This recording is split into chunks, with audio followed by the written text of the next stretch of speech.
자, 여기 이제 이어서 요거 이제 핵심 기능 앞에서 나왔던데 IOC, DI, AOP 이거 이제 스프링 프레임워크의 이제 특징이었죠. 이런 것들을 지원합니다. 예, 여기에 대한 이제 세부 설명이에요. 그래서 이제 IOC는 뭐 이야기하면 Inversion of Control, 예, 우리말로 이제 제어의 역행이라. 프레임 이제 우리 이제 그 스프링 프레임워크에서는 이제 이런 이제 개념을 쓴다는 거죠.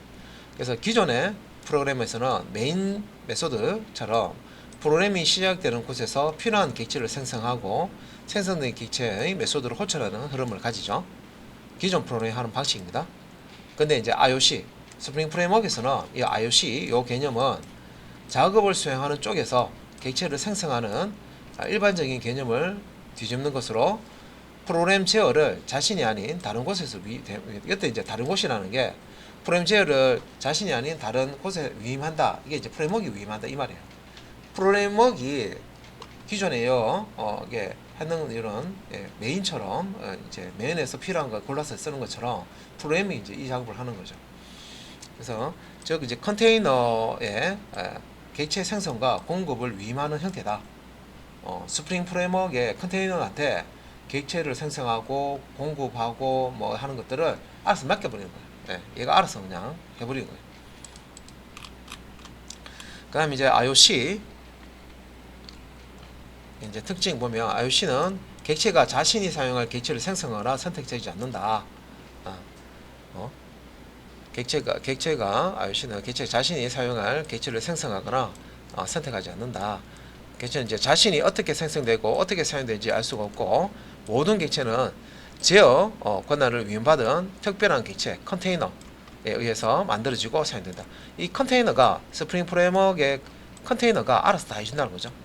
객체 생성하고 선택하고 뭐 이런 것들도 다 알아서 해준단 말이에요. 그러니까 스프링의 경우에는 스프링 컨테이너에서 객체를 생성하고 공급하는 역할을 담당한다. 스프링 컨테이너에서 알아서 다 한다는 거죠. 그래서 스프링 빈이라는 용어가 나오는데 스프링 빈은 스프링 컨테이너에 의해 관리되는 스프링 객체를 얘기합니다. 스프링 컨테이너에 의해서 관리되는 스프링 객체를 스프링 빈이라고 합니다. 그러니까 기본적으로 XML 기반의 설정 파일을 통해서 객체와 관계를 정의하지만 지금은 주로 이제 애니테이션을 통해서 설정을 합니다. 그 다음에 이제 또 개념이 DI. 자, DI 스프링 프레임워크의 이제 특징 중에 DI가 있는데 Dependency Injection이라고 해서 의존성 주입이라고 합니다. 우리말로 여기 있네요. 의존성 주입. 그래서 요 IOC를 시스템적으로 구현한 방법으로 요 IOC 자 제어의 역전이라고 하죠. IOC를 시스템적으로 구현한 방법으로 이제 DI와 DL이 있는데 Dependency Injection과 DL Dependency Lookup이 있다. 그래서 DI는 우리말로 의존성 주입이라고 하고요. 클래스 간의 의존 관계를 빈 설정에 기반해서 컨테이너가 자동으로 연결해주는 방식이다. DL 같은 경우는 저장소에 저장되어 있는 빈에 접근하기 위해서 개발자가 컨테이너에서 제공하는 API를 이용해서 빈을 찾는 방식이 DL. 여기서 룩업이라고 되어 있잖아요, 그죠? Dependency Injection, Dependency Lookup. 그래서 요 Dependency Lookup DL은 컨테이너에 대한 의존성이 커지고 불필요한 코드 사용이 증가하므로 요 DI, Dependency Injection 방식이 선호됩니다. 그래서 스프링 프레임워크에서는 기본적으로 DI 방식을 씁니다. 자, 그 다음에 이제 마지막으로 스프링 프레임의 이제 특징에서 AOP, 관점 지향 프로그래밍, 우리말로 하면 Aspect Oriented Programming, 관점 지향 프로그래밍, 이런 걸 또 지원합니다. 그래서 스프링 프레임워크의 핵심 요소 중에 이제 하나고요. 이 AOP 자체를 학습하는 것보다는 핵심 개념을 정리하고 스프링 프레임워크를 이제 활용해서 실제 구현을 하나씩 해서 적용해 가면서 이해를 하는 게 좋습니다. 그래서 관점 지향 프로그래밍이란 횡단 관심사, 크로스 커팅 컨선이라고 되어 있는 거죠. 관심사. 요거를 이제 분리를 허용함으로써 모듈성을 증가시킨다. 모듈성을 증가시키는 게 목적이다. 말이 좀 어렵다, 그죠? 그래서 이제 코드 자체를 수정하지 않는 대신에 기존 코드에 추가 동작, 예, 어드바이스를 정의하여 추가된 기능이 실행되도록 한다. 그리고 이제 어느 코드가 포인트 컷, 뭐 특정 이름으로 시작하는 메소드, 포인트 컷을 통해 이제 수정되는지 별도로 지정하는 구조를 가진다. 이게 이제 AOP 계절입니다. 어렵죠, 말 종류. 그래서 여기 이제 AOP 실제 프로그램에서 AOP가 어떤 식으로 적용되는지 설명해 놓은 겁니다. 그래서 뭐 뉴스와 게시판 기능을 제공하는 서비스가 있었다 했을 때 뉴스와 게시판은 독립적인 기능 모듈이고 두 모듈은 모두 사용자 인증을 통해서 로그인 여부를 체크해야 된다. 뉴스와 게시판.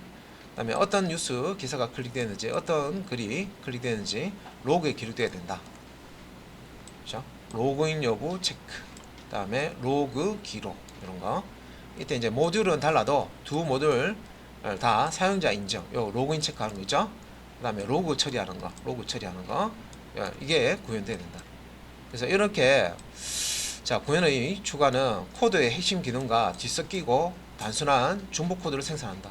그래서 뉴스에도 로그인 여부 체크하는 기능 넣어야 되고 로그 기록 기능 넣어야 되고 그럼 코드가 더 들어간다는 얘기죠.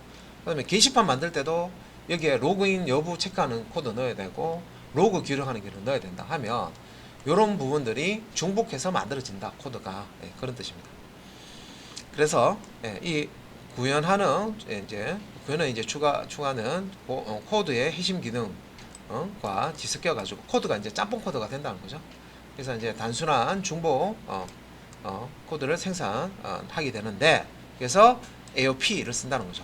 P는 이제 핵심 기능과 횡단 관심사를 분리하고 코드를 일일이 구현한 대신에 어드바이스로 정의하고 코드의 특정 위치에 이제 실행하기 위한 포인트 컷을 정의해준다. 이게 이제 AOP입니다.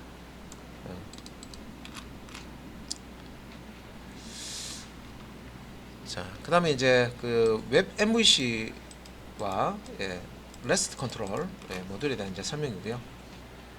그래서 요것도 용어 설명이에요. 그죠? 스프링 MVC, 우리 MVC 배웠잖아요. 그죠? 스프링에서도 요 웹 MVC라고 하는 걸 씁니다. 그래서 MVC 기반의 웹 애플리케이션 개발과 이제 구조를 이제 구조적으로 거의 이제 동일하다. 그래서 특히 이제 컨트롤러 부분을 제외하면 모델과 뷰는 기존의 코드를 그대로 사용할 수가 있다. 그래서 이제 컨트롤러는 이제 스프링을 사용하면 컨트롤러를 직접 구현할 필요 없이 특정 요청에 대한 처리 메서드만 작성하면 된다. 그래서 여기서 특정 요청 컨트롤러를 직접 구현할 필요가 없다네요. 이제 스프링 쪽으로 가면 특정 컨트롤러를 직접 구현할 필요 없이 특정 요청에 대한 처리 메소드만 작성하면 됩니다. 그래서 이제 불필요한 중복 구현을 하지 않아도 되고 개발자가 낳은 컨트롤러 구조를 만들기 위해서 고민할 필요가 없습니다. 그래서 이제 이런 부분이 바뀌어 있습니다. 그래서 뭐 요 용어는 이미 우리가 아는 거죠. 모델이 뭐냐? 모델은 기존 코드 그대로 사용할 수가 있고요.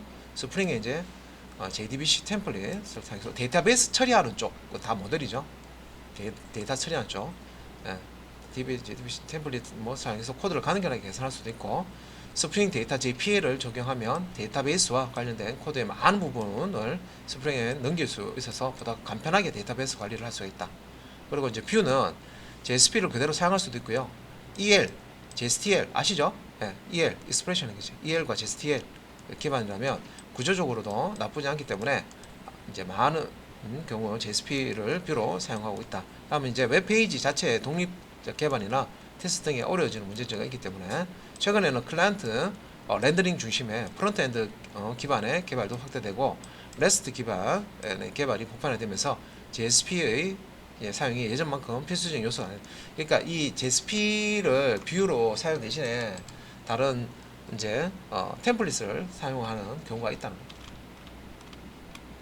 그래서 이제 뷰는 이제 스프링 프레임워크 이제 경우에서 자바 기반의 프레임워크이지만 JSP에 대한 정수성은 없고요.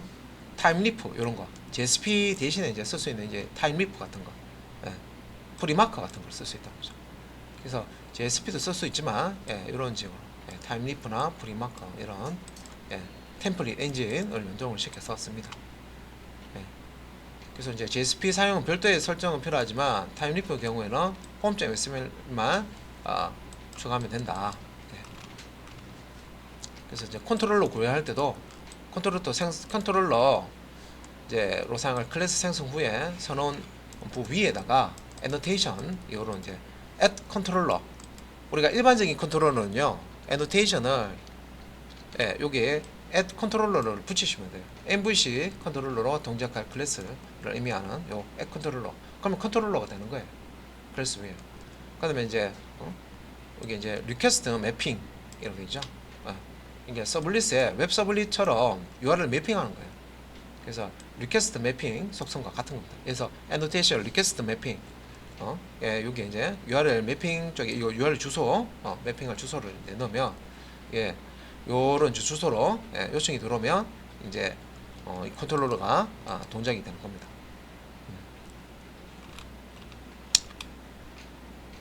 그리고 이제 컨트롤러 구현한 간단한 코드가 나오는데 그래서 뭐 요청 메소드와 URL에 따라서 동작할 메소드로 구현을 하면 된다.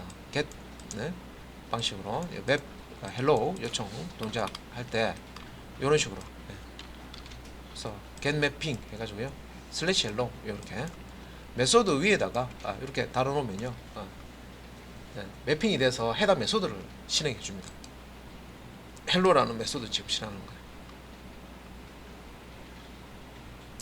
기본적으로 이제 JAX-RS와 같은 유사한 구조로 볼 수가 있으며 서블릿과 달리 하나의 컨트롤러 클래스에서 여러 메소드 요청을 다양하게 처리할 수가 있다. 그래서 이제 모델 구현할 때 모델형 기존의 코드 완전히 이제 코드를 재생할 수가 있고요. 컨트롤러 요청 메소드는 DAO 개체 불러서 쓸 수 있고 DAO 개체 기존의 이제 JDBC 코드 구조를 그대로 쓸 수가 있고요. 스프링에서 JDBC 템플릿 또는 JPA로 같이 계산해서 사용할 수가 있습니다. DO가 데이터 오브젝트죠. 엔티티 클래스 거의 이제 재사용 가능하고요. JPA라는 것을 이제 도입할 경우에 몇몇 애노테이션을 추가하면 됩니다. 그래서 이제 이거 이제 코드로 구현해 놓은 겁니다. 나중에 이제 이거는 스프링 쪽에 볼 때 이런 거 보도록 하겠습니다. 그래서 이제 REST 컨트롤러. 그래서 요것도 이제 애노테이션 사용해서 구현할 수가 있고요. 여기 이제 보시면은 그냥 위에다가 add REST 컨트롤러 하면 이게 REST 컨트롤러가 되는 겁니다. 이렇게 이제 간단하게 스프링에서는